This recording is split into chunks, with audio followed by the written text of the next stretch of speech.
Okay guys, so dala ko yung laptop. Surprise ko si Ivan. Andito si Ivan, medyo masama yung pakiramdam niya. So papagaanin lang natin sa pamamagitan nito. Tingnan ko.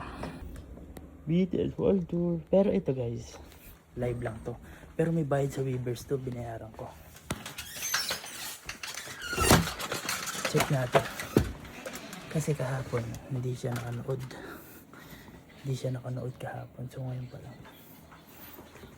Love. Love. Love. Shh. Uy, tingnan mo to. Sama yung pakiramdam mo?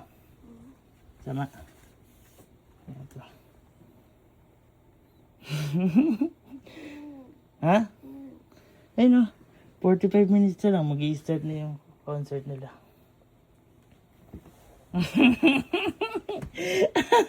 Oh, binila na kita. Oh. Diyan ka manood. Hintayin mo lang yan. O, charge mo lang yung laptop ko. Hintayin mo lang. Ayun o. Tingin mo. 44 minutes na lang. Mag-i-start na yan. Basta pag may lumabas na, di ba, enter. Pag may lumabas na pula dyan, naging pula na enter na yan, pindutin mo na. Start na yan. Na. Oh, kiss mo ako. Bakit? Hindi ako umiyak.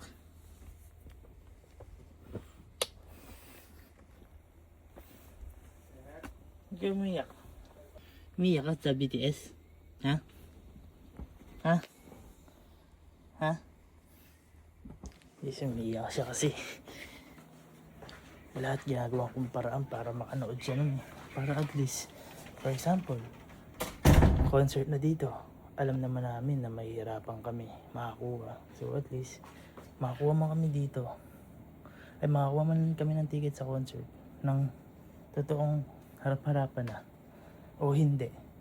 At least, marami siyang napanood na live. Pero, syempre gagawa tayong parang para makakuha ng ticket dun.